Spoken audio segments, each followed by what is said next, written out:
Abakyala bangi bayambye bakebedde bajjanjabye ne babadde nabo experience of course agisemu ne stories nyingi zalabyeko bintu byalabyeko byennyini bye bingi olunaku olwaleero tukatugambye tukatunulire omukyalo ono afunye olubuto wakati waawo ng'akyali mu weeks ezisooka awo from 0 to 12 weeks awo tumanye biki ebisobola okubaawo bannange na tubyewaze tutya okulaba nti tusevinga obulamu bw'omwana n'obw'omukyala. Okay, ekibuuzo kiyise ku 0781277701. Hajat, assalamu alaikum. Wa alaikum salam wa rahmatullahi wa barakatuh. Stella, how are you? I'm fine, sweetheart. Nice meeting you. Nice meeting Happy you too. New Year. Happy New Year too.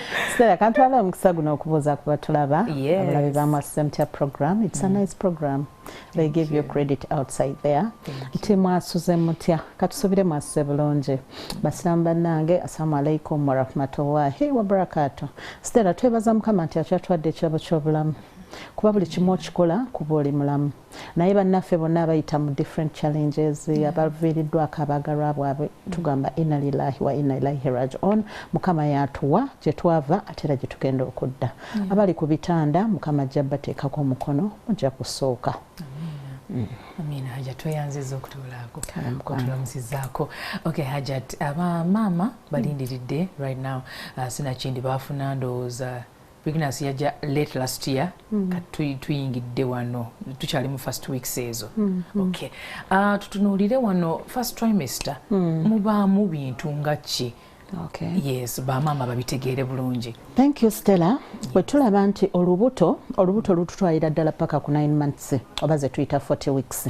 Naye ffe nga abasoma obuzaalisa oba abakuguka mu mbeera za bukyalo oba abadiringa n'embuto tulaba nti embuto tuzibala in weeks. Kati olubuto luno bwe lujja, of course Stella bw'oba ne mister ne mugenda mu bikolwa by'abantu abakulu ejjiiryo n'erya mister geegatta. Bwe gamala okwegatta ku lunaku olusooka teribeerawo nti ate lirindeko enkya lyegatte. No, awo we ligenda ne likola ki ne lyegattira kye tuyita fertilization. So okwegatta okwo eggi ly'omwami liyingira ery'omukyala nga liyita mu lububi lw'omukyala lwe tuyita zona pelosida akabubi akabikka eggi ly'omukyala bwe limala oyingira eggi ly'omukyala lisiringa off obutakkiriza ddala lyonna meaning eggi ly'omwami libeera eryo era ne bwe baba balongo ab'omukyala be bajja okwedividinga. Wow. Yes, naye ngeri omwami sperm yayingiddemu. So kati bweyingira ku first day kye tuyita fertilization. Fertilization eyo ebeera mu kafu mu nseke oba mu fallopian tubes. Akafu ako ke kasingako obugazi mu luseke ke tukayita ampulla. So awantu awo mu butonde weewaategekwa fertilization eno okutekinga place. Tulaba nti eggi lyaffe tuyina nabaana yaffe bweti eriko enseke ziringa bwolaba emikono gyange gino kati ate no wansi zirondayo amagi kati lyalonze ery'omukyala ne livaayo ne lijja nga litambula mu luseke muno mu mukono ne lituuka mu kafo ka ampulla kano n'ery'omwami lijjukira lyayingidde mu bukyala lyambuka gagenda sinkana wano mu ampulla gegatte. Ekyo kye tuyita fertilization. Ku lunaku olusooka bwe gamala okwegatta liwummulamu because eggi ly'omwami lireeta speed kabanga kaganga bwetu ne liteeba. Era kyova olaba abaami abalemeddwa okufunisa bakyala baabwe embuto tugenda okukola sperm analysis nga either enkwaso nnafu oba nga tezirina mitwe oba nga zirina emitwe naye tezirina mukira because a normal sperm has a head and a tail. Kati tail etambulanga bw'olaba akasota. Yes. Mu kwenyenya kwayo nga akasota omutwe gweyongerayo mu maaso.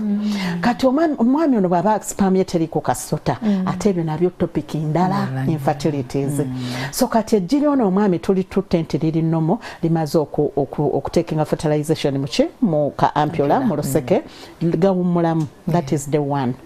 Kati from day 2 to day 3 bitandika zygote eyo kasita bimala okwegatta we call it a zygote. Okay. Kati zygote eyo tuyina omubiri kye tuyita cells oba building blocks.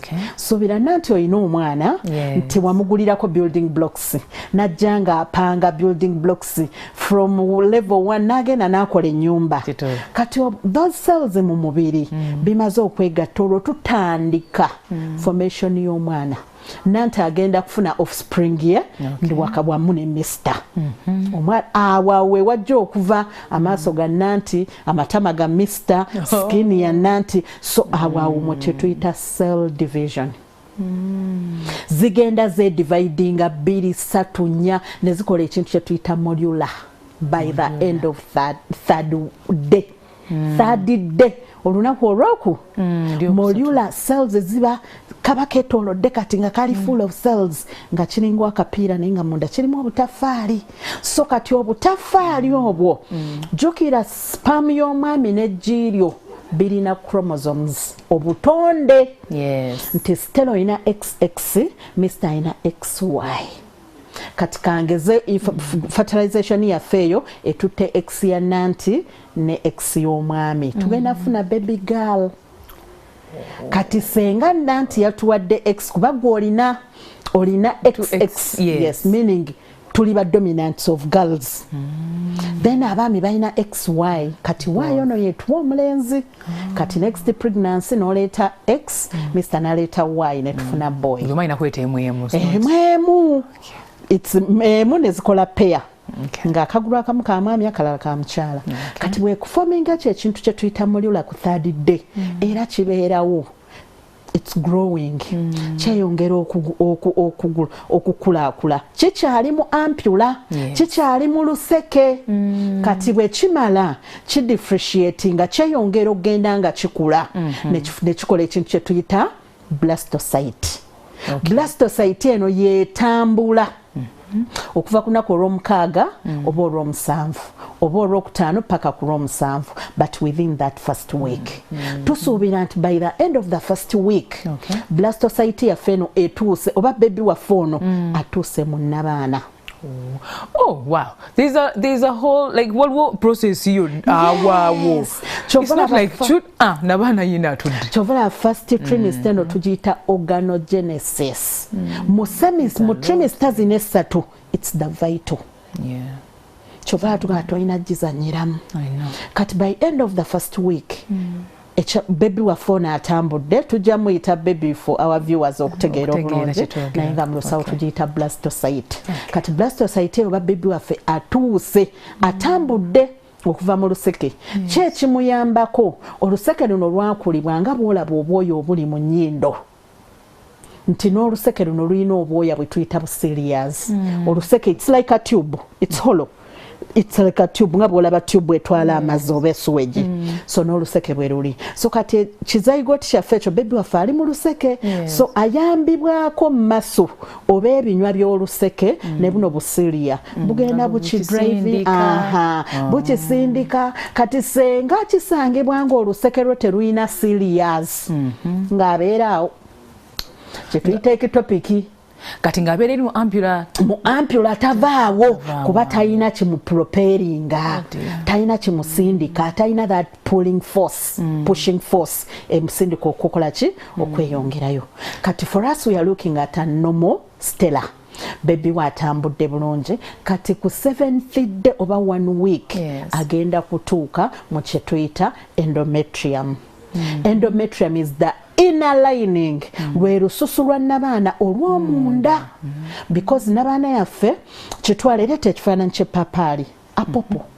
Okireese okirina mu bwongo kakati awo tugenda okusomera nnabaana yaffe nti eppapaali lyaffe tulina ekikuta kino ekyebweru ekisooka okuba green nekyengera kyetuwaatako eyo ye perimetrium lwe lususu lwa nnabaana olw'ebweru. Kakati tulina ku ppapaali kyetulya that is the myometrium. Eppapaali kyetulya ku nnabaana ye myometrium from the word muscle byebinywa bya nnabaana nti baby ono bw'anaagenda akula byebistretchinga byebigenda nga bigaziwa because muscle has the inability of contracting and relaxing so enaanuuka to accommodate the growing baby. kati oyo second layer kati munda ku papaali tuyina ka layer ke tukolokotako obusigo jako obusigo osooka olye kati eyo ye inner lining ya uterus kye tuyita endometrium. Endo means inside.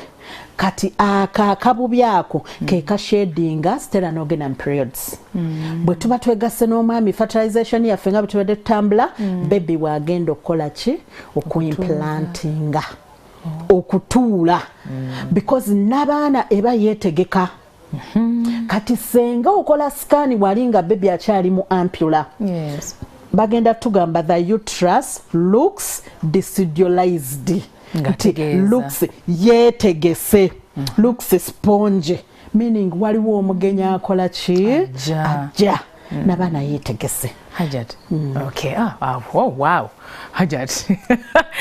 Today feels like a Friday. Okay. Hajat, wali muku omwana okulemerera mu ampula kata nabagenda mu nabaana kutuula. Mbadde manyi omubiri gw'omukyala kati gwetegesa okufuna olubuto. Gali amazzi agatambuza oba obwoya buli obutambuza tebujja naturally nti kati omubiri gwetegese kati buli kimu ne kiforminga just in the right time. Kakati omubiri guno tulina kye tuyita physiological processes by'ebyomunda nga bwe tuba tusoma obusawo waliwo kosi nti bayita anatomy and physiology. So anatomy kwe kusoma nanti okuva ku mutwe paka waggulu buno bwonna obugumba that's anatomy. Kati physiology bwe tumala obisoma bikola bitya kati that is the physiological part. Kati nanti ono bw'oneegatta ne mister ne tufuna fertilization baby waffe omubiri gweteekateeka naye waliwo okweteekateeka nga bye gweteekerateekera tebiriiwo nga bw'onootegeka omukolo nanti abako bajja naye nga tewali ssente. N'okola ddeko n'osiba kabaluuni kamu wano ne wano naye ate alina ssente ajja kumakinga everything to look classy. Kati n'omubiri gwe bwe gusangibwa nga the hormones are balancing uterine tubes tezirina fallopian tubes tezirinaako damage n'abaana eri mu normal stature mu normal position and structure and shape buli kimu kijja kwetegeka normally. Kati bwe binaaba tebyetegese yeri paati yaffe ya complications. Yes, because there are complications. Do you know ectopic pregnancy? Tujja laba why. Yes. Okay. Kale. Atuse munnabaana. Akabubi kafaako munda keetegese bulungi. Kati bw'atuuka ku 7th 8th day implantinga. Kati ate bw'amala okuimplantinga era waliwo ebimuliikiriza. Kati nga bw'olaba hormones tuyina nnyingi eza reproductive system oba eziyamba omukyala okumufuula omukyala n'omwami okumufuula omwami. Kati ffe ezituyamba abakyala okutufuula abakyala naddala ku lubuto tugiyita progesterone hormone. Progesterone is the babysitter hormone, is a mother hormone. So bw'eba tebalansinga baby ono agenda kutaataganyizibwa. Jukira n'abaana yeetegese kati bw'emala okwetegeka omugenyi atuuse kati baani abagenda okuwa omugenyi kacaayi not to feel hungry is the progesterone hormone. So senga esangibwa ng'eri low. Actually yesterday ku ddwaliro nafunye omukyala ng'alina blighted ovum tujja biraba ekisawo tekiri mu mwana naye okugenda okukola investigations the progesterone levels were too low. Kati neebanga progesterone okuba wansi egaana omwana ono okuimplantinga obulungi ekivaamu ng'atataaganyizibwa yenyeenya tateredde bulungi kati mu kwenyeenya ng'ofuna implantation bleeding. I tested positive but I'm bleeding. Stella kubamu akafaananyi omukyala abadde struggling because currently we twogerera ladies struggle to become pregnant.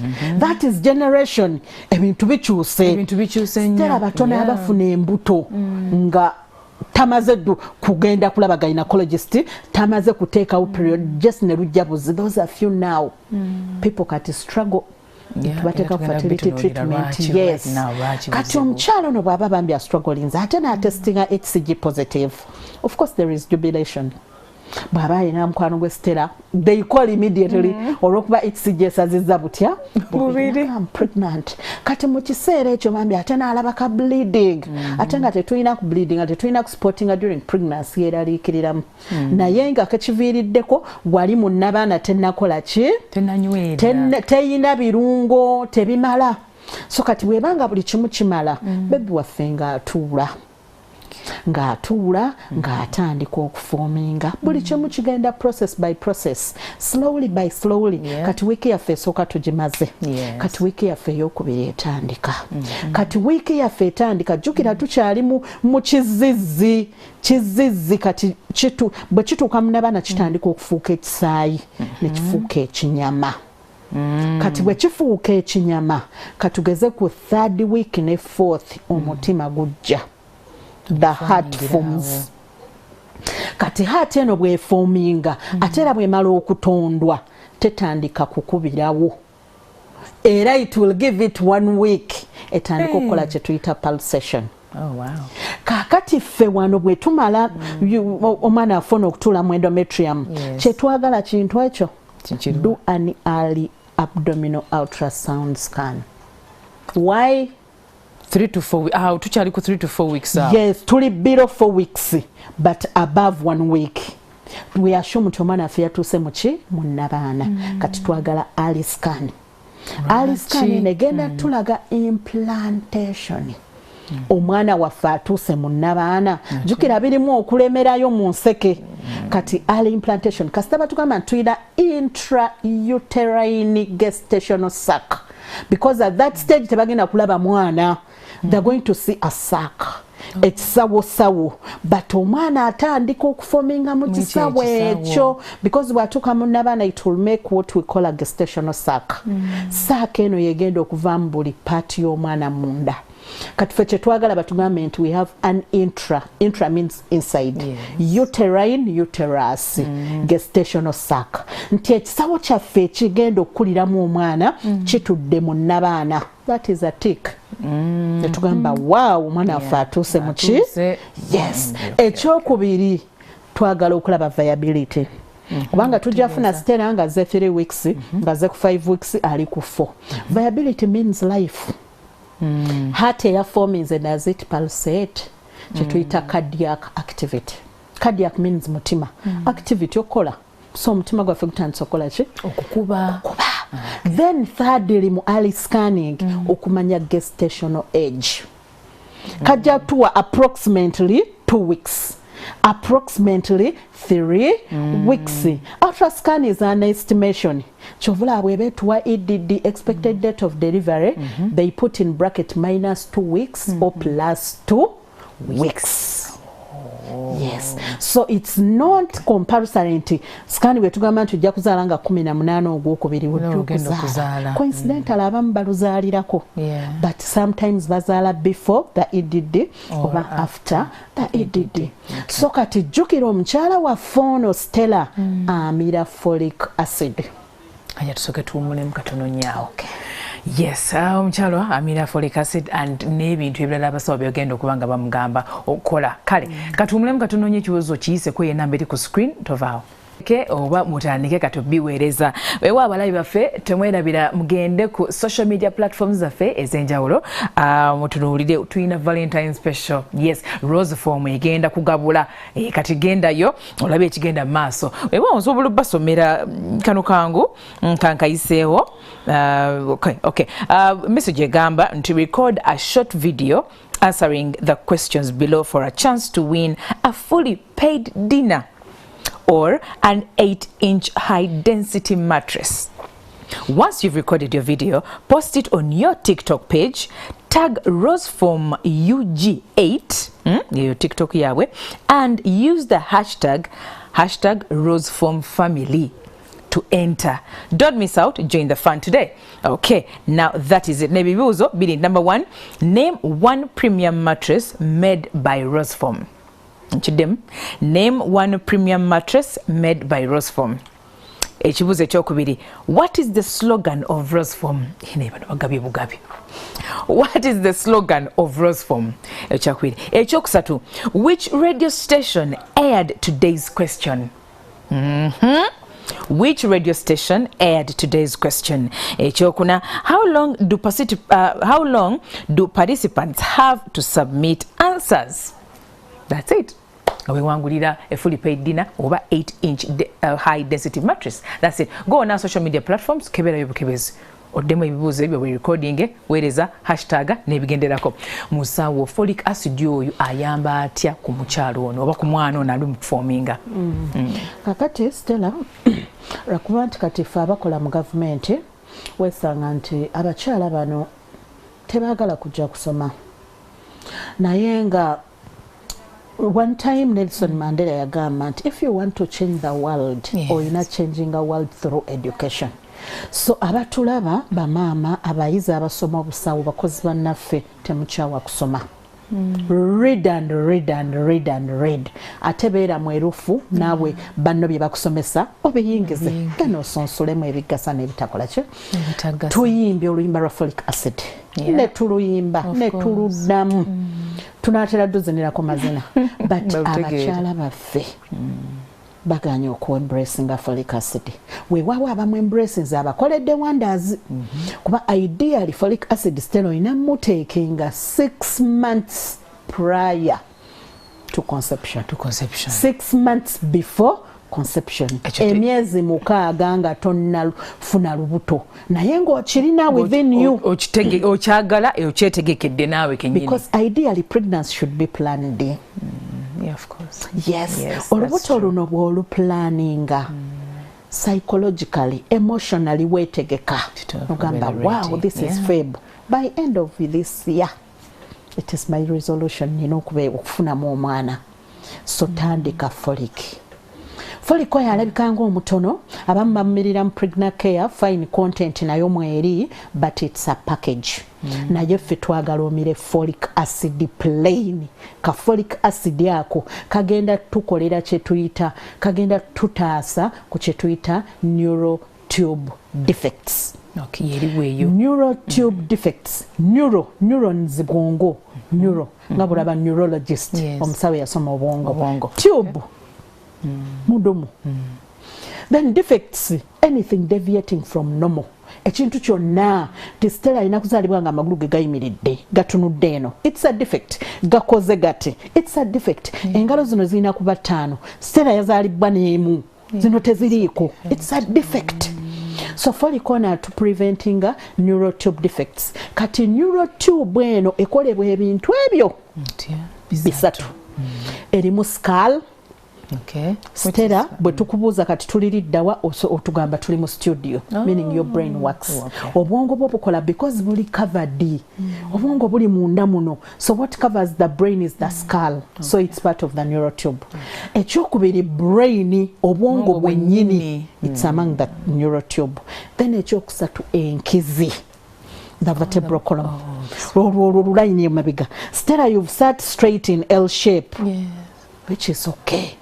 Naye once your vertebra has a deformity or has a defect or has an injury or it got a trauma, tojja kutuula ojja kulaba Stella waffe omulungi nga bamuvugira mu wheelchair.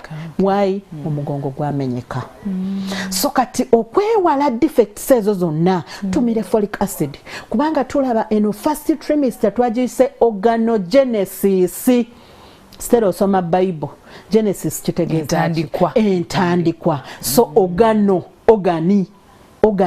tuyina 78 organs mu mubiri naye tuyina 5 vitals. Bwe ngamba vitals ebikulu byonna bikulu naye waliwo ebisinga ku kinnaakyo nti Stella you can't live without those vital organs. Mwe muli brain, mwe muli heart, omutima. Twagulabye ku baby waffe nti gujja ku 4th week. Mwe muli amawuggwe abiri, the lungs. Mwe muli kidneys. Then mwe muli liver. Ezo naye tugambye organs tulina 78 but there are 5 vitals.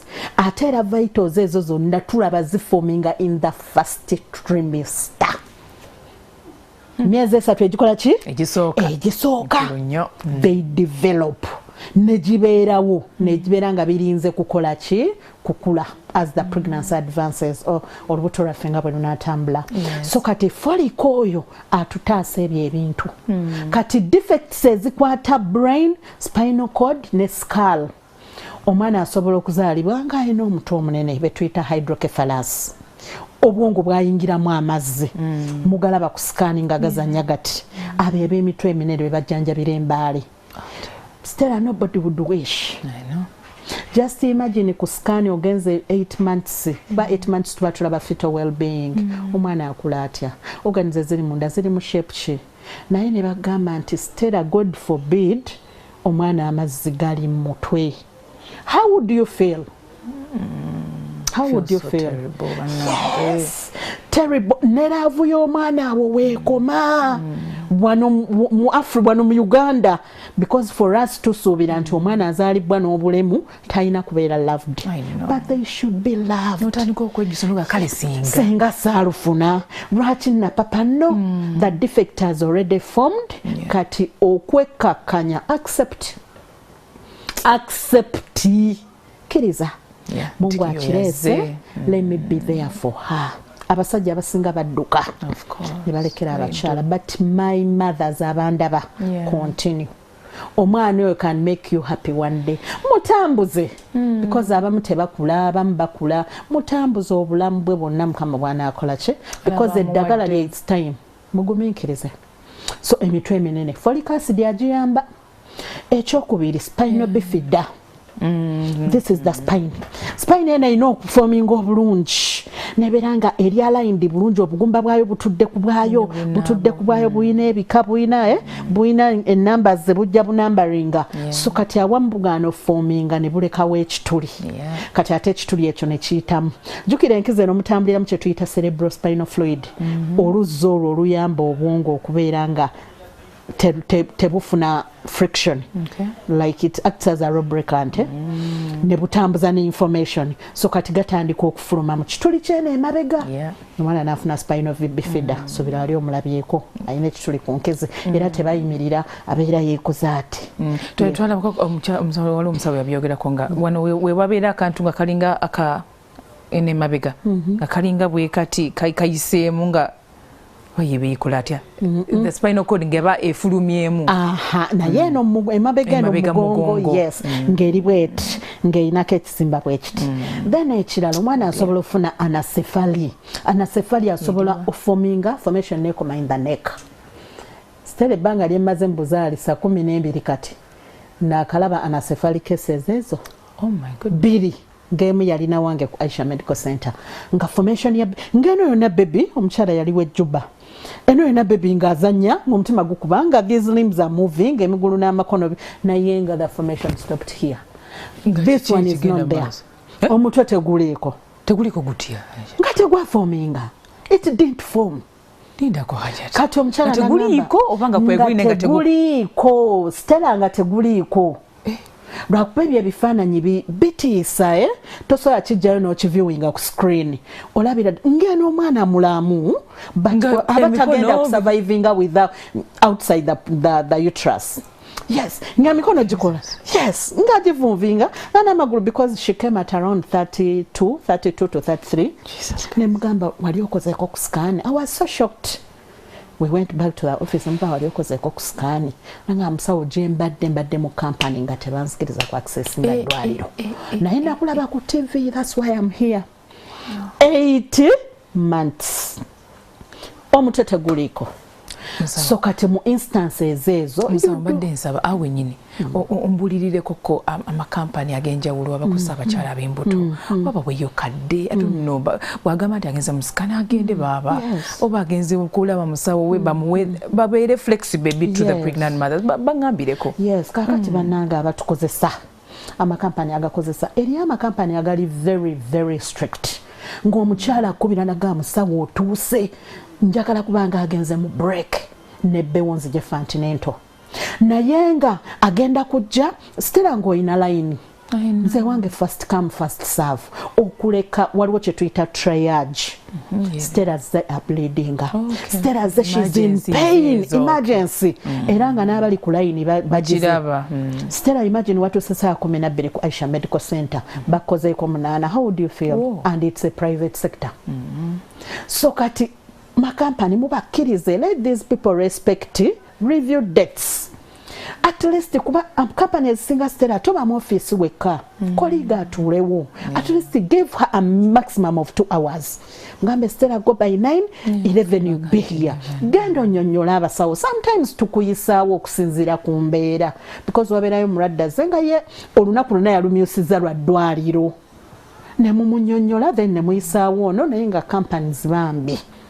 Mubaterewo that allowances tusobole okumonitoring a pregnancy because I personally have a motto. Pregnancy is all about monitoring because you can easily rule out anything deviating from normal. You can easily rule out risk mothers and you can monitor them. Naye katuteebereze incidents gyegambye 8 months najjanga omutwe teguliko.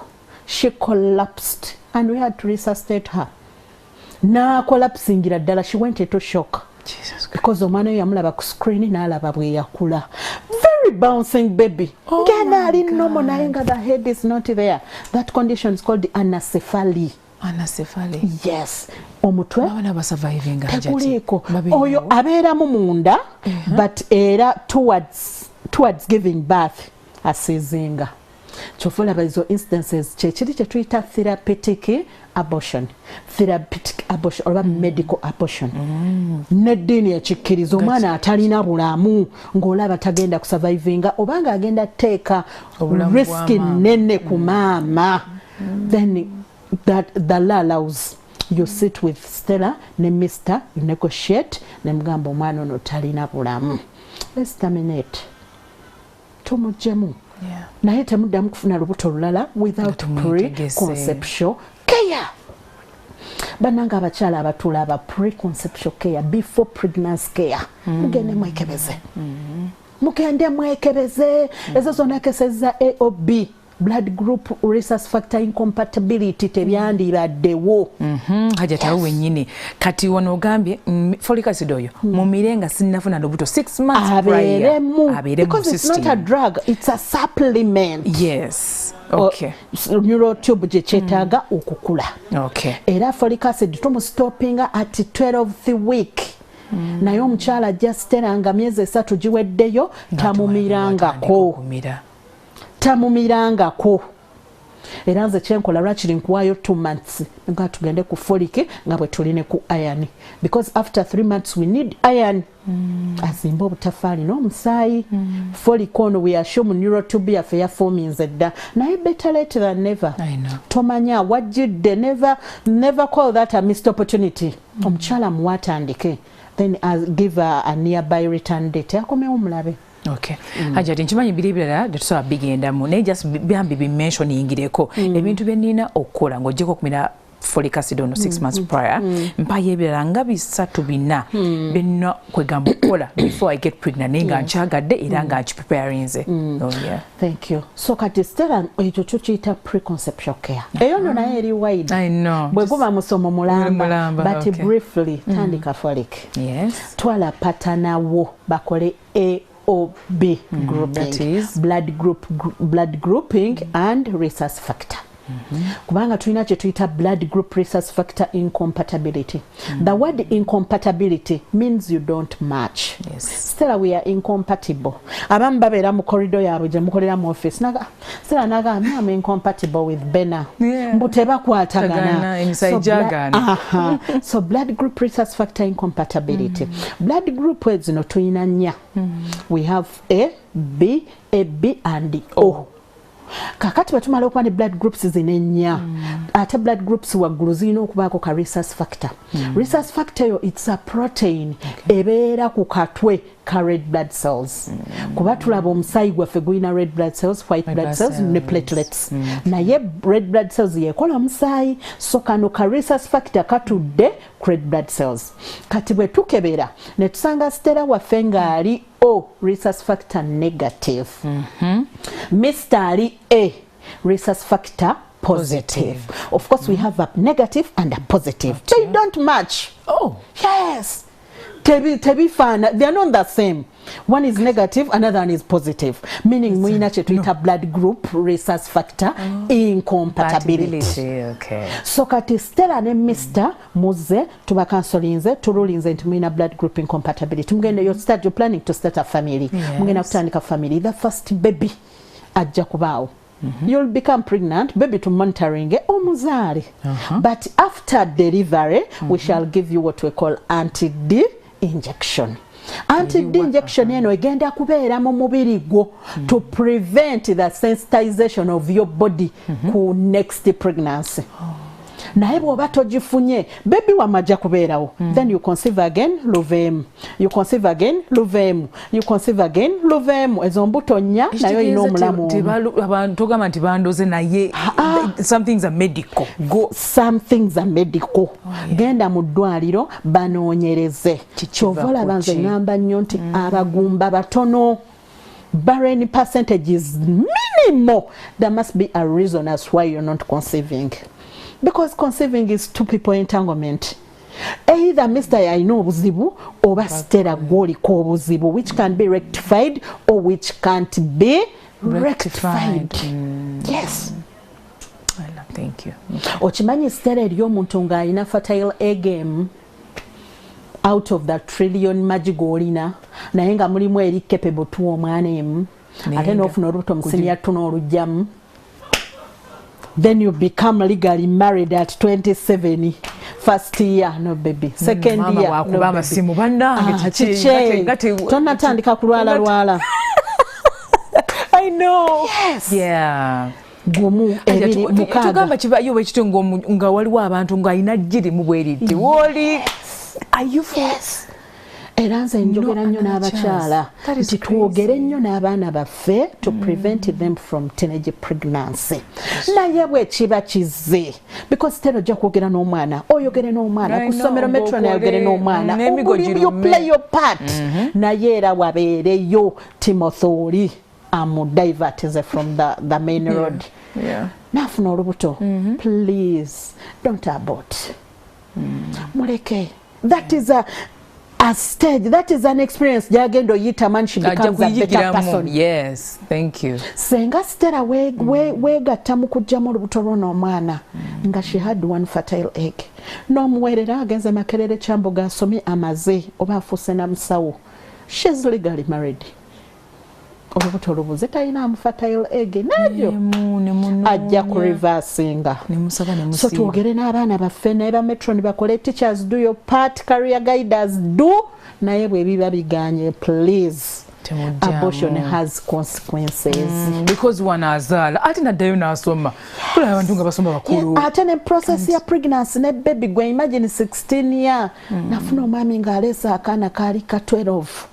Nga katudde P7 kagenda mu senior 1. Naye ng'omwana alwala yali abeera na step mother.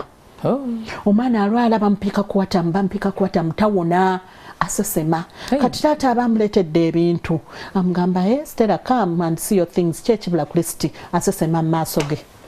Ekiro ekyo wankubira so Aisha kino nakino mbaga mukeere ku ddwaliro nga she's 20 weeks pregnant. 12 months, 12 years naye nga akabuto katuuse ku kundi kati njukira bw'oba 20 weeks lutuuka ku kundi nga kali kati obubeera obutini nga buliko kamugaba buvuddeyo buli prominent buti ng'olabira ddala someone pregnant 12 weeks. My God. Sajja n'akyakalana, he went back in his car n'agenda n'agula omwenge n'anywa nemugamba kyokola kibi.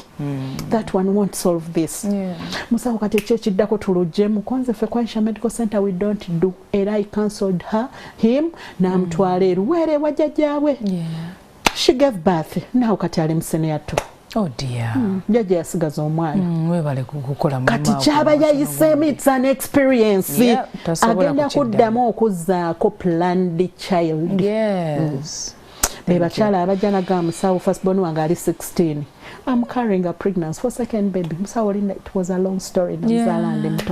So leave them, but we continue to cancel Thank you so much. Oh, that was emotional there, Hajat. Yes. So blood group eyo nkulu nnyo egenda tuma kutuzuulira nti Stella ne Mr. mukwatagana. Bwe mba temukwatagana, what can we do? Ate era n'olwo olubuto lwokubiri senga tukuwa eri first injection ng'omaze ozaala olwokubiri lujja bba safe. Era bwe tunaweza 28 weeks gy'emyezi 7 era nga twongeramu anti-D kati era ng'otambula nga tugenda okuzaala oba tugenze mu theatre oba normal delivery tugenda ne kadoozi kaffe ku tray olumala pushinga baby ne placenta yaffe nevaayo nga twongeramu immediately not exceeding 72 hours but the earlier the better. Nga bw'olaba peepu nti you've been exposed to HIV amiriddewo amangu tafaanana ng'oli atute 24 hours. So kati a resource factor bwetyo bwekola. Then the third one, sickling. Sickle cell test. Sickle cell test obwo nagwo musomo munene. Senga Stella ozuulibwa ng'oli carrier. You should not fall in love with a carrier. Yes. At least waba carrier, fall in love with a normal person. Then sickler nedda, that is genetic counseling. Tugenda kuleeta innocent souls, they struggle with sickle cell. Because in Uganda, sickle cell, we can't do bone marrow transplant. In Uganda, we cannot. Nayo tuka ku children's ward n'olaba obwana bwa sickle cell and you cry. I know. So kati okwewala byonna lwaki wano mu kaseera kano bwe twetegekera okufuna olubuto zino gwe n'omwami wo gwe n'omukyala wo musooke mugende mukebere these basics Hajati byayogeddeko just okwewala ebizibu mu maaso ate ebizibu ebyo nga bya bbeeyi ng'omuwendo gw'olina okusasula munene. Stella tukulabeko ne munda ofaanana otya because kiri mu butonde if you take long nga toconceiving ideally the uterus was made to carry the baby bw'oba otuuse okuzaala. Kati bw'ogirwisaawo ye yeekolera teddy bear. Those are the fibroids. Kati waliwo okujja Stella obadde onoonya baby definitely Mukama has answered your prayer, you're pregnant but our baby is seated between the 3 big fibroids. Meaning fibroids zikendeezezza space ya baby tugenda funa complications. So senga twakirulinga wali twandibadde tukuwa eddagala either to shrink them ne bikakanyala oba we do a myomectomy ne tubijjamu then ne tuleka uterus nga eri empty for the next conception. Yes. Okay, Hajat. Kale, Hajat tuyingiremu complications awo notegedde. Yes, omwana atudde bulungi nnyo mu nabaana kati atandise okufoominga. Okay. Biki ebisobola zitandise awo tutunulya obuzibu okugootaana awo emirembe gibuze omwana abadde ki maama kikosa kiti omwana ne maama tuyibiyingiremu tulabe. Yes, kakati bwe tugendera ddala ndoza tusooka tuwumulemu Hajati then tukingire bulungi nga sikutataganyiza kale kasooka tuwumulemu katono nnyo tovaawo.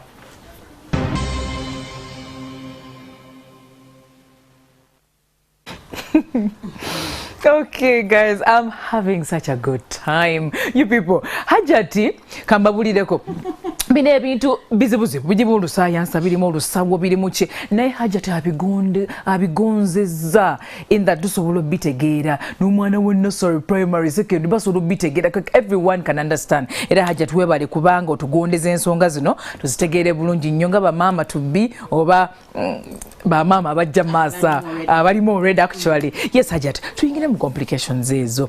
Complications lwaki zijja era zeziriwa. Yes, mu first trimester.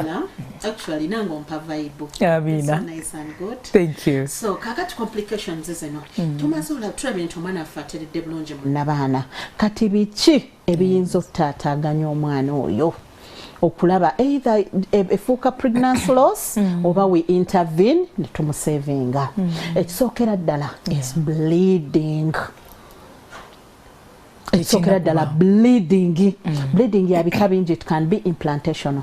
Na implantational omukyala bw'omala ofuna olubuto n'okola HCG ng'eri positive ebiseera ebisinga it's self driven mwe mugikola ewaka eyo but tambula ogye mu ddwaliro we confirm are you really pregnant or missing the periods okuba ebiseera ebisinga missing periods it doesn't mean you're pregnant Stella. naye bw'okola HCG ng'omisinze periods kyova olaba mu ddwaliro bw'ojja tukubuuza LNMP last normal menstruation period n'ogitubuulira natugamba musawo I was expecting them on 7th but today is 15th I've not seen nzize kunkebera oba I tested last night and it turned out to be positive then nga tutestinga because ideally ebiseera ebisinga Stella you don't know when you conceived yeah obamanyi nti kati ladies abalina regular menstrual cycle can calculate their ovulation window oba the fertility window of ovulation period n'amanya nti from this and this I'm fertile naye you don't know the exact date of course kyova olaba wali bwe twagambire twetaaga early scan tulabe implantation tulabe gestation to estimating wabbanga ki kati bw'olaba ka bleeding kano nga tumaze confirming that you're pregnant n'olabayo ka bleeding ku mpale kali lighter musayi gwa luzizi bu spots kubirako omusawo wo that one mostly it's always implantation of bleeding implantation nga bw'owulira the word implant kubeera kunywera kumera wantu so kati bw'esanga nga ebirungo tebimala esesetuka Stella nga bw'onootegekera enkoko fe abaakulira mu byalo twabanga n'obukoko bwaffe jjajja n'akakuwa akategekere kabiike kaalule kati nga tuddira ebibbo oba esseppiki ezitakyafumba nga tuteekamu ebigoye oba n'eppamba akakoko ako it also needed a comfortable space naye nga bwe kasanga nga ekibbo kyo kikaluba nga kavaawo nga kagenda ku buliri nga kabiikaawo kati the same applies to baby ono bw'asanga factors teziri favorable mu nnabaana aseseetuka nagaho bansembereka eno obansembereka eno kati wali comfortable kati okuseseetuka okwo nga ka bleeding kajja ate era okutuula kwe of course kabanga kind of trauma wabanga wanyigiriza wabaawo obusuwa obutono ne buleetamu ka sporting that is implantational bleeding that is okay naye ate kati waliwo Stella bleeding nga it's a miscarriage aje tugambe that is okay waliko implantational bleeding kajja mmala katerere kastojja mu ddwaliro ntitwaba there is no cause there is no identified cause of bleeding kati n'omugamba abeera complete bed rest osobola muwayawuko n'obukerenda buddufa stone n'amirako n'atereera n'omugamba review after 1 week nakubira ne ku simu bayiza wabazaalisa oba abasawo bonna oba gynecologists put that good relationship with your clients with your mothers nti my phone is 24/7 on era kati Stella njijjeeko because I'm in studio naye ne bwe gubeera mwenda gwa kironze nva mbuliri ngenda ku ddwaliro so I can attend to my mothers at any time era mugamba nyoze once you enroll for my antenatal I save your number onkubira nemmanya Stella antenatal mukono Stella antenatal buloba for is a follow up nti wonna wafunira ekizibu akwekuuzaako kati n'omureassuring they want reassurance fe mukama abasawo yatuwa the healing hand kwatako bukwa Stella bwoti you feel better you feel secured n'ogamba I'm in the right place I'm in the right hands and sometimes labor becomes easier ng'omuntu gwali naye amuwuliriramu emirembe you've made her feel at home so kati n'omureassuringa n'omukomfortinga n'omugamba do this and this less activity beera ku bed rest abamu bandikira ne medical form ku mulimu n'obawaayo like 3 days off oba 1 week n'agenda n'atereera naye ate olumu bleeding netandika bwetyo nga yeeyongera bweyongeze kati ati ekitegeeza maama ali eyatulaba talaba nti afunyemu ka bleeding katono ye ne yeegamba kireka ka implantation it's okay it will go no consult kubira omusawo wo genda mu ddwaliro because it starts small then it grow bigger ne miscarriage teba katinga nti bwe tutudde wano suddenly omusayi guyike lumu n'ekiri munda kigwe no why not about some abdominal pains Stella do know that our body talks but we don't listen to it kati Stella nga bw'otudde smartly like that ogenda wulira ka sharp pain on the right side you neglect it because we are in the show no pushing a show ogenda wulira otandise okutuyanirira abnormal ogenda okuwulira akamwa kaleeta amalusu amangi ekivaamu okugamba tugende mu break I'm not okay ogenda okula tewalidde kyaggulo tolina kyolidde ku maca glucose ase ogenze mu hypoglycemia so babatulaba abalungi bamaama bataata bonna ba caretakers let's listen to our body thank you anything deviating from normal because a pregnant mother taina ku bleedinga Wolabira omusaayi dduka mu ddwaliro. Kati omusaayi gwo bwegenda gweyongera nga guli associated with abnormal pains, abdominal cramps, owulira nga agenda mu periods, it could be a miscarriage. Genda mu ddwaliro coming. Jukira, that is a most worrying factor, especially in planned pregnancy. Planned pregnancy embuto tuzifuna tuzaagala. So we don't want anything to happen to the baby. Kati adduka. Ajja musawo bleedinga. By the way, bebisinga n'okuleeta abakyala mu ddwaliro. Kati abakyala ba government, they neglect antenatal reviews. I feel better kyekintwala olowooza nno balina bwe batuwa bukerenda butono munnange bw'oyita obutono. It can do wonders. Hajat, mbadde nsaba omukyalo ono bw'afuna bleeding waliwo that laziness of going to hospital, yet you need to go there and then you go to a pharmacy to over the counter drugs ne wejanjaba nogamba kana akasayi kanjire bana bagamba bleeding kali twa mina nakino. What is the difference between omuntu azze mu ddwaliro no nagenze over the counter?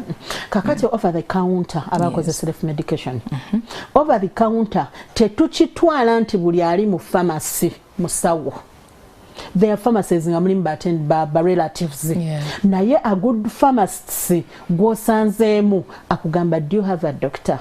Oyina musawo wo akurecommendinze lina eddagala ate olumu nga stera previous pregnancy ya bleedinga n'atereka ka medical form k'eddagala ke baamuwa kati akatutte mu ddwaliro to solve the same problem. But tomanyi lwaki musawo yakuwa eddagala lye yakuwa in that particular what it was going to solve the other exactly. Time now. Yes, so it's better you consult a healthy worker over a professional healthy worker.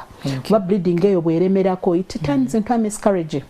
Kati stera olubuto luno bwe lujja lusobola okuimplantinga omwana n'akula, lusobola okuimplantinga the gestational sac ne implantinga n'esigala empty omwana n'atatondwa, lusobola okuimplantinga omwana n'atondwa mu process y'okula nga tannamalako first trimester n'afa.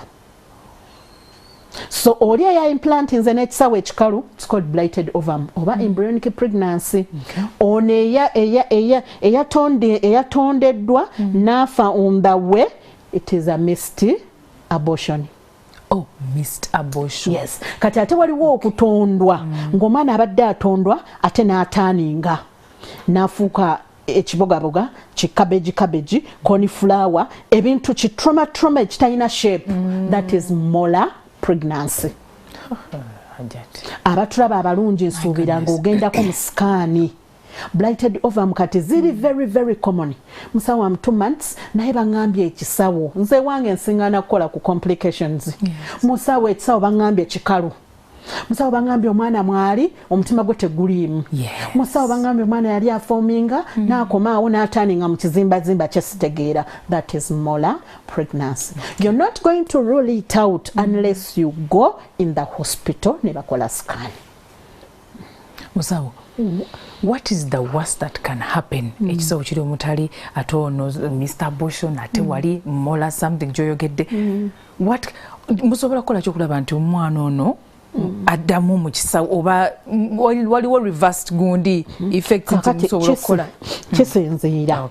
Kati case in point omukyala ajja ngali around 6 weeks, that is 1 month and a half, nemukola gestational sac etudde bulungi mu kisawo naye temuliimu mwana.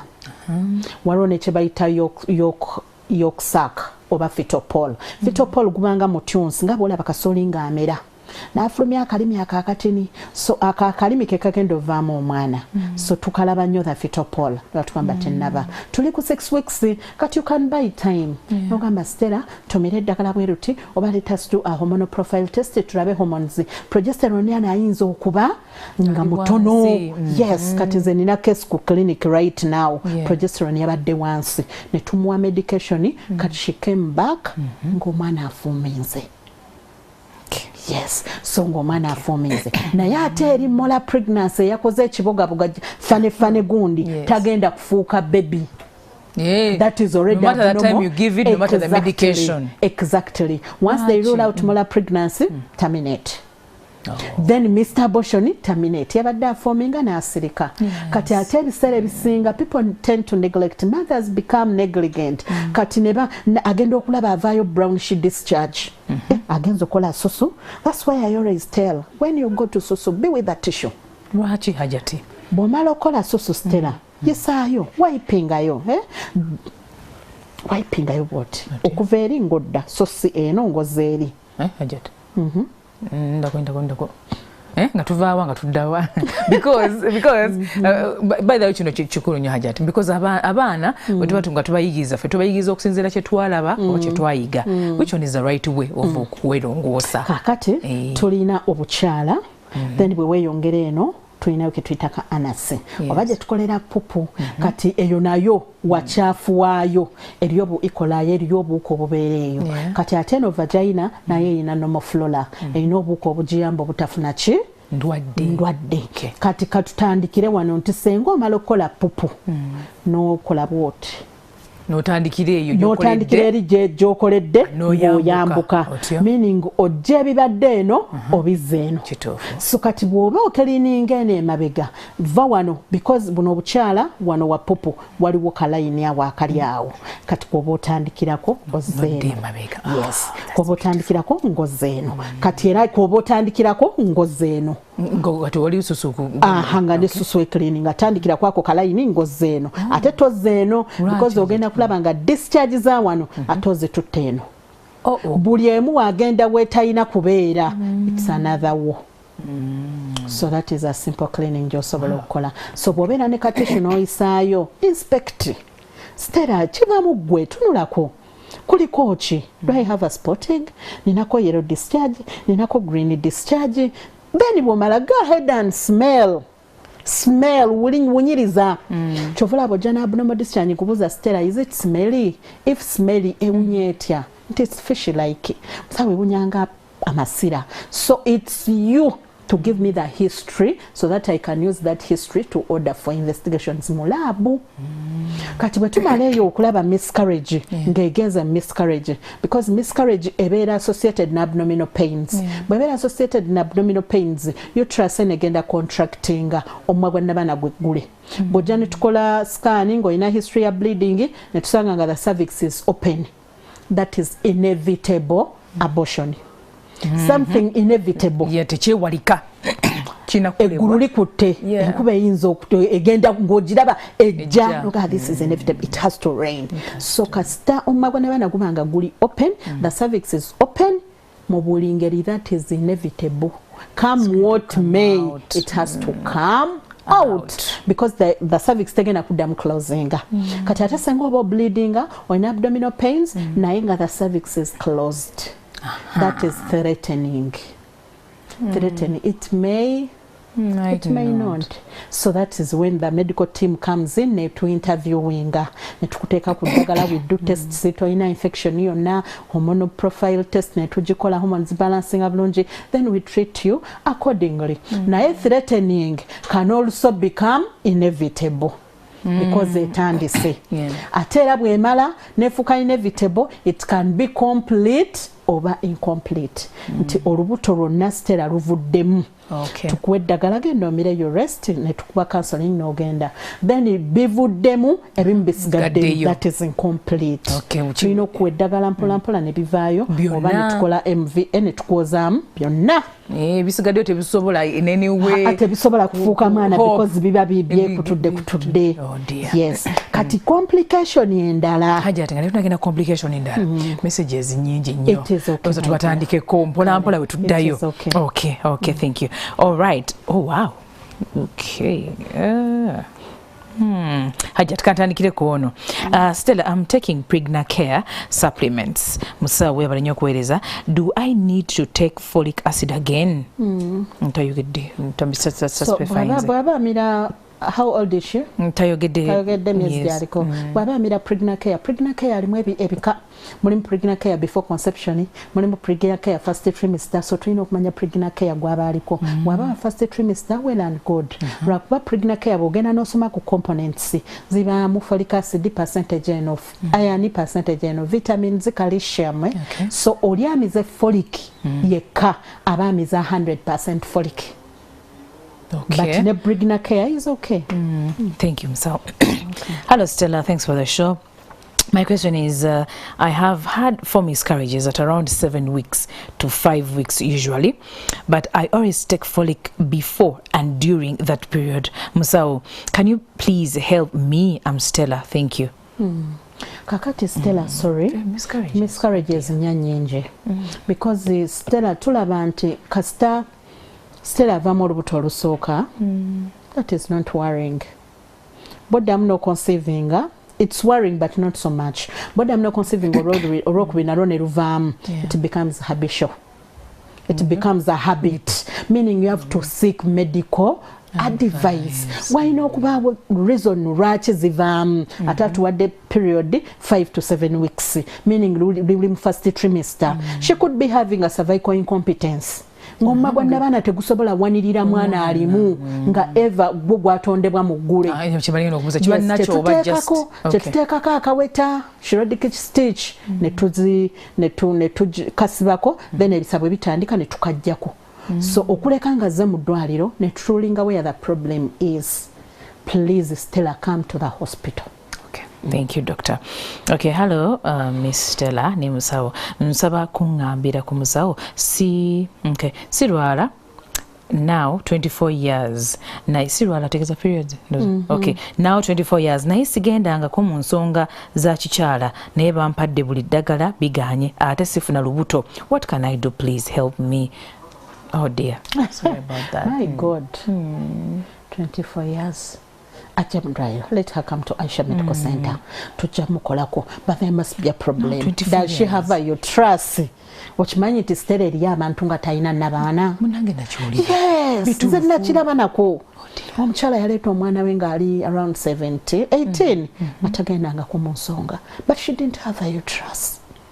So you trust webeeramu asobola okuba nga alina PCOS, kye tuyita polycystic ovarian syndrome. That is a congenital hormonal disorder. Let her come to the hospital. You people, let us not be negligent. Ekintu omukyala yatondebwa nga alina okulwala. Kyova olaba olina age we tutandikira menarche, that is the onset of the periods, then tuyina menopause, that is the cessation. So when reproductive age olina okuba nga olwala. Bw'oba tolwala either you're pregnant oba olina hormonal disorders oba olina family planning method yonna gy'oliko eri hormonal. Egekyusiza hormones munda muli. Okay. Kale Stella ojagenda kwewa haja tubakulabeko. Okay, I'm in much pain. Please help me. And those are yeri continuation message you continuing those are continuing bwatyo nti ali mbulumi bungi nnyo. Let her come for medical consultations. Kale. Hello Musawo, I'm Karen. Musawo, can you give me a normal delivery when I have hemorrhoids? It depends which size of hemorrhoids because still omukyala ono bw'afuna olubuto luno as the pregnancy advances wabeera weight eri exerted and once. So kati bw'asangibwa nga alinayo weak blood vessels, emisuwa eminafu gibeera pumped with blood ne gifulumayo bwe giti. Kati bwe gifuluma gikola hemorrhoids ezo oba piles mu kabina buba buluma nnyo, you can't stay the way you've sat. Buli common nnyo ku lubuto. So please come to the hospital tukole an examination tulabe the size of the hemorrhoid because bw'osindika bwoti if you're pushing the baby pressure you kyovolaba tulina kye tuyita first baby. Stella, if you're pushing waliwo first baby for abasawo tumuyita first baby pupu. That's the first baby. Oh dear. So kasita tulaba first baby nga tugamba wow, second baby anaatera. Ideally, it's a good sign. Ajja. Literally. Yes. Okay. Tovula tubagamba nnyo nti bw'oba towards labor, please eat something simple. They're Irish greens, fruits, okwewala bino ebijja wa first baby ono okubanga ali hard because bw'aba hard delaying a labor time. Okay. Yes. So let her come to the hospital because they can easily rupture the process you're pushing. ate nabo bulumu ogambye yes ate asobola okujja ne tumwa eddagala n'asigako then they go back. Oh, nice. So I feel like yakuddayo okay, good morning Stella. Nze Kalangwa Musa. Mbuuza musawo Hajat nti mukazi wange yali ayagala abalongo naŋŋamba tugende mu ddwaliro baba basobola obatuwa baba basobola obatuwa neŋŋaana ddala abalongo abo baba nnomo abatakuweereddwa Katonda ekyokubiri mukazi bw'aba lubuto mukoma ku myezi emeka okwegatta naye. That's a good question. Yeah, it's good. Kakati tujja kutandika n'ekyokwegatta. Stella bw'ofuna olubuto, if you don't have anything like you're not bleeding on the pregnancy, go ahead and have sexual intercourse because pams tukyazagala they nourishes the growing baby. Oh, they do. But it depends. Kati bwe lubanga lwaka below 1 month, of course we need a gentle sex. Right, because even deeper sex can cause a miscarriage. Yes, if a man can reach the cervix. Oh dear. Centimeters eziri wow. Nene, but there are people who can. So please, gentle sex throughout the pregnancy. But sex ate tumwagala nnyo neeri nga tunatera okuzaala. Yes, stimulating oxytocin hormone. Oxytocin hormone yegendo tuwerisa. Yes. So as long as Stella is happy and comfortable, as long as the pregnant woman is happy and comfortable, go ahead. So throughout the pregnancy, unless contraindicated. Kati nti olina bleeding Stella negamba no sex till further notice. Okay. So not just for review negamba no kati you can resume. Please men be there and support your wives. Then ekirala abalongo. Oh dear. Yes, twins are God given. Ate ffe mu lusawo twins we consider them abnormal. Twina kye tuyita normal midwifery ne abnormal midwifery. So ideally the uterus is supposed to carry one baby. Kati bwejja nekaringa 2, 3, 4 that is abnormal, but we manage it. Chovola babanga culturally baba celebrating because it was unusual. Yes, but right now currently twina IVF. Kati ogenda olaba buli lubuto balongo because they can manage. Ate era abuuziza nti baba normal because it is Stella's egg and Mr. sperm. Lwakuba nti wabeerawo science ali awo in between, then they ne bumala oku fertilizinga, then they implant. That implantation is artificial. Chovola sometimes buyiika baba mutaddemu ne buvaamu bamutaddemu ne bleeding because okwatachinga kuli more of artificial, but era bwe kamala okwatachinga ne ka complyinga ne kamanyiira, it grows, they grow up into babies. Okay, yes, thank you. Okay, hello Stella and Dr. Aisha. I am 13 weeks pregnant, but my doctor told me to take calcium, aspirin and fefo instead of folic acid, yet I had folic acid just for a month. And yeah, am I really safe? I'm Rashida. Okay. She did what? Yeah, doctor, okay, she's 13 weeks pregnant, but the doctor told her to take calcium only, calcium, aspirin and fefo instead of folic acid, yet yamira folic acid just for a month. 13 weeks. Yes. Racha mira aspirin, maybe yina alterations in my blood pressure. Never mother cardiac aspirin, but 13 weeks yali amaze okuyita first trimester. So folic acid yali tamwetaaga. Kulekanga it was below that. Okay. Yes. Then omuwa calcium. Calcium is for bone formation and strengthening. Chovala tumutandisa nyo ba mother in the second trimester. Mwezi 5 kumukaaga and onwards. Okay. Ate fefo, what is that? Fefo is iron. Gwe tutandika ku 12 weeks. Gwe tutandika mu second trimester. Yes, it's fefo. Okay. Thank you. So it's a right drug. No, it's the right one. Don't worry. Okay, Rashida tofayo musawo nga wagambye. Then on my treatment I don't have iron. Should I start taking it? Ndoza y'omwera. Agambye on my treatment I don't have iron. Should I start Fefo is iron. Rashida tomira. So Rashida, Fefo is iron, please. Continue with Fefo. Okay. Hello, Nante. Good morning. My name is Bigira Norman.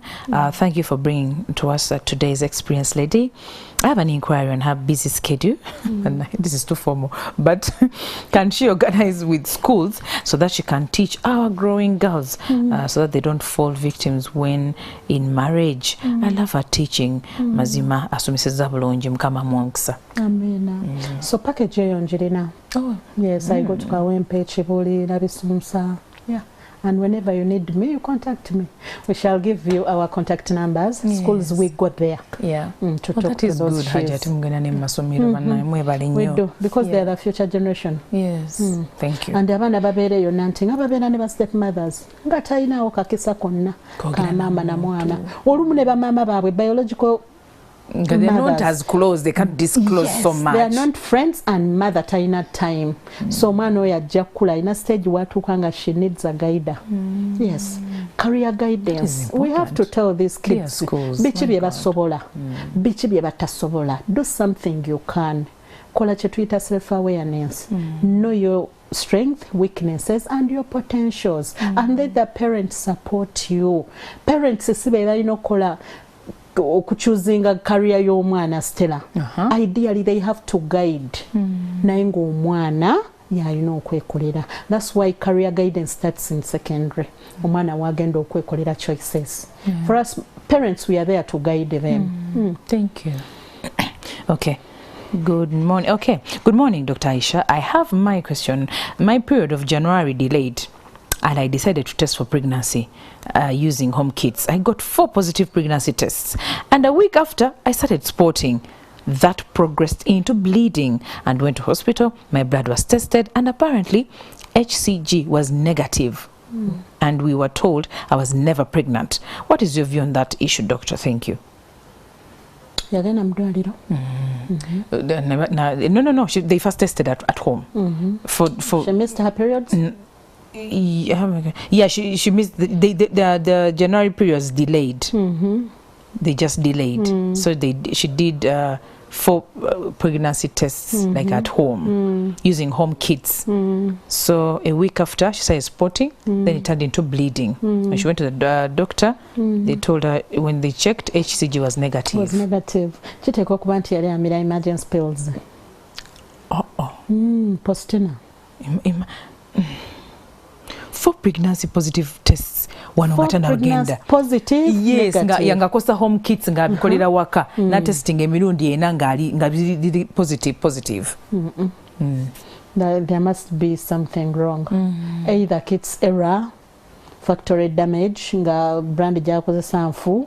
Kati after the hospital she needed to okuddamu testing awalala alabe how was she willing physically ye yali ayina signs zonna eza pregnancy because there is what we call pseudo pregnancy naye ate pseudo pregnancy tetuwa positive HCG.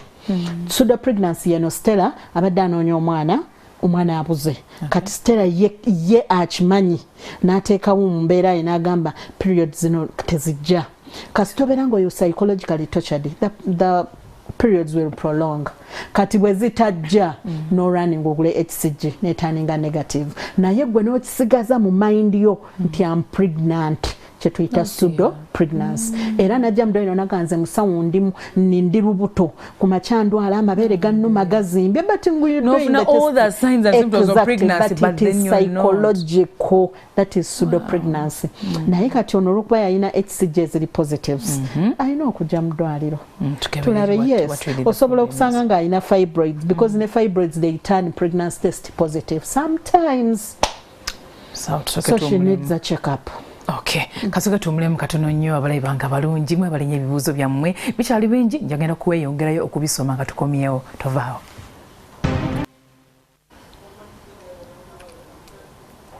Okay, mwebale nnyo ka segment yaffe yesembayo tulina akade katonotono kansooke nteke pause ku questions and queries naye tuyingire mu complications ezo tukwateyo nga bidde tujja kudda ku bibuuzo byammwe musawo waliwo complications zikwatagana ne placenta tuzikwateko ku musawo.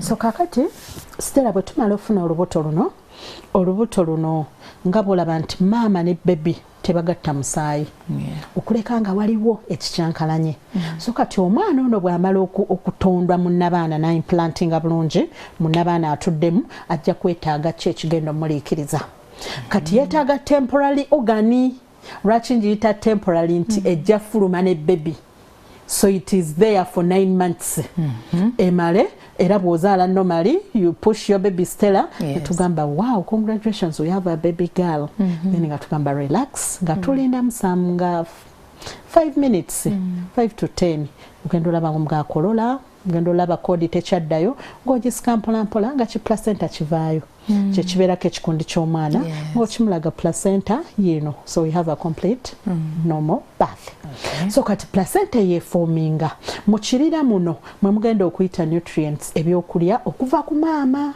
mwe mugenda okuyita omusaayi mwe mugenda okuyita oxygeni ate era bebi ono mwajja ofulumira otegeera nti kati omusaayi gwesengejja okuva eri ku maama nga guyitamu ekyo ekirira the code placenta negusengejja negutuuka ku mwana kyova olaba Stella osobola okuba HIV positive ne tuzaala baby ali HIV negative bwe waba nga tewaliiwo blood contact yonna biki ebisobola otuwa blood contact infections nezibomola obutuli ku placenta ne bibeera nga buyitamu naye minus that placenta keeps the baby safe so kati placenta eyo ideally omwana ono bw'atuula bw'abeeramu erinamu bamabega kyovola abagamba nti Stella yazadde bulungi n'omwana w'emabega yavuddeyo lwaki bamuyita mwana w'emabega it has to be posteriorly mabega wa baby naye kati muno complications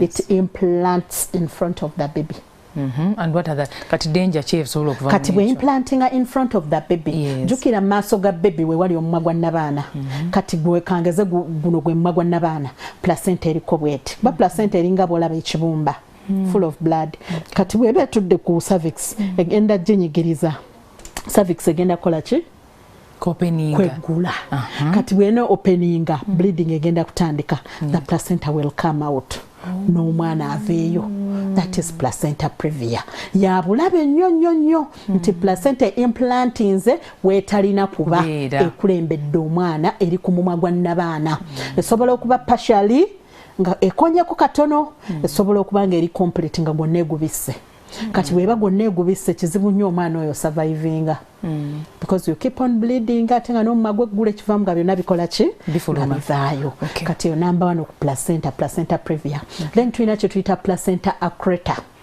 placenta accreta placenta eno erina kutuula ku kabubi kaffe kali ke twakolokose mu paapaali ak'omunda endometrium ideally weerina otuula kati eno accreta ekatuulako ate nemala neeyingira eri mu myometrium mu binywa bya nnabaana netuulamu era sikaani ekiraga bulungi nti nnabaana eyingidde it has embedded deep in the uterine walls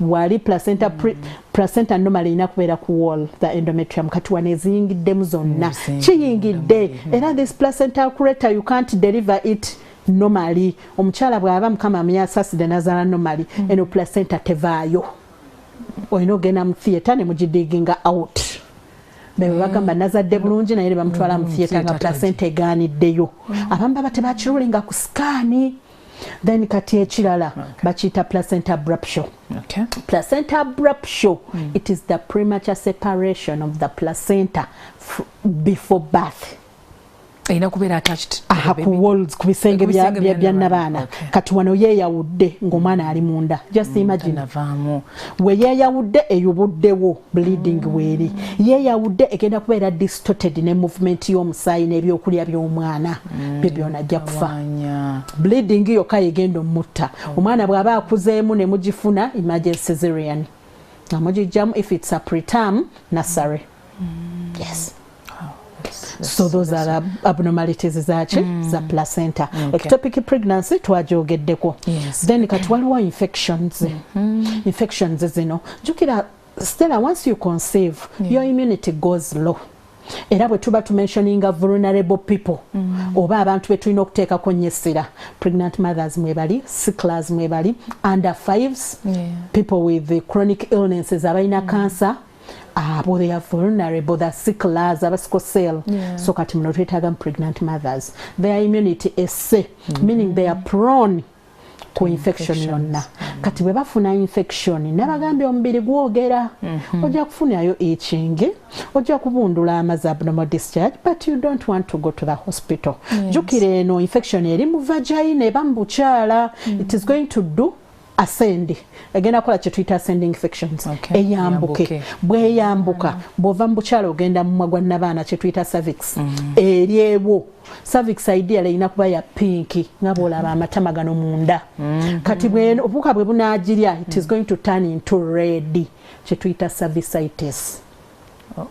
Tugambe nti omumagwa n'abaana guli inflamed. Yes. So kati bwe gumala okuba inflamed, since gwe mumagwa n'abaana it's an opening to the uterus. Obuka buno tobujjanjabye bugenda kwambuka paka ku mwana bukrosinge placenta bugende ku mwana kati n'omwana afuna infection. Yes. Zisobola omudistortingira omwo ekivaamu you bleed and you miscarry. So infections zino tetulina zikola ki kuzibuusa ezo abnormalities z'omwana, the molar pregnancy, blighted ovum twabyogedde. Yes. Then other complications, fetal development deformities. Omwana ono ng'afoominga waliwo abnormalities ezijja. Abnormalities mu first trimester, they are majorly associated to the heart and the brain.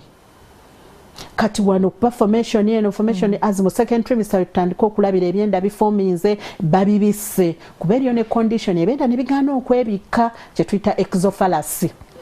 Ng'ebyenda bambi ku scan obirabira ddala ng'olaba peristalsis ng'olaba ebyenda engeri gye bizannyamu naye nga tebiri covered with this skin nga teyaforminga.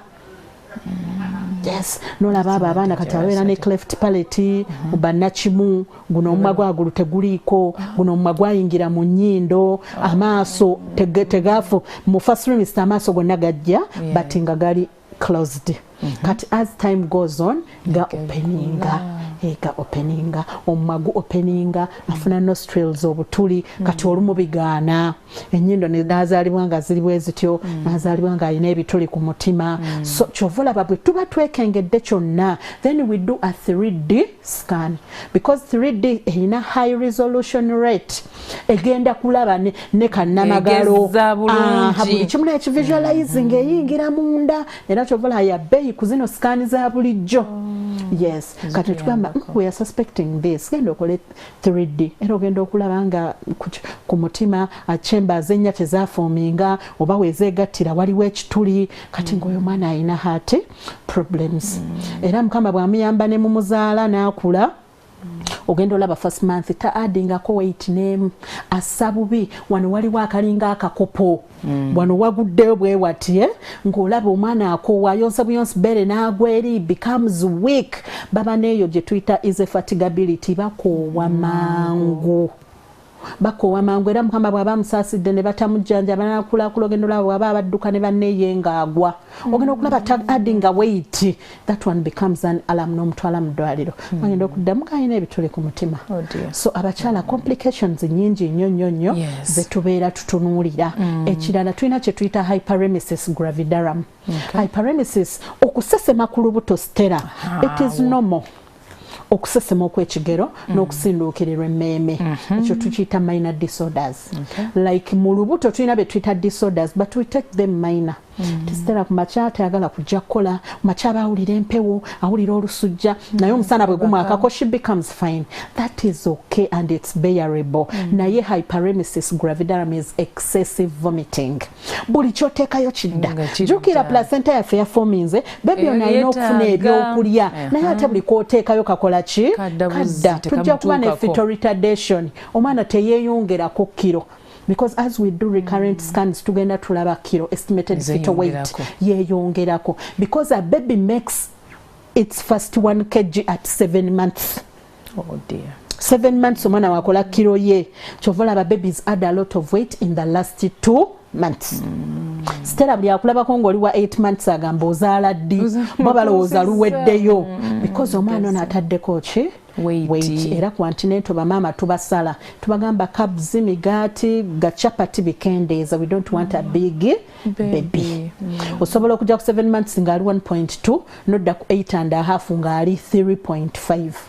Jukira aba akuze organs zikuze buli kyolya okifuna naye ate kati yeetaaga ebyokulya naye buli kyoteekayo osesema buli kyoteekayo osesema ekivaamu you become dehydrated. Stella bw'obeera dehydrated skin eri dry skin pinch omunyiga pooti oliba lwonna lugudde ku lunaalo we nooweddemu n'omwana bw'oli ne bebi munda bw'akola ki bw'ali ekinaavaamu ng'omubiri gwo gucommunicatinga ku bwongo nti we can't push on with this pregnancy. Obwongo nga bukola oxytocin hormone cramps bisa mwana nga avaamu so tudduke mu ddwaliro anything deviating from normal.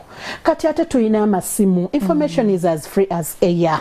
Take minor disorders of pregnancy osomeko kyotategedde kubira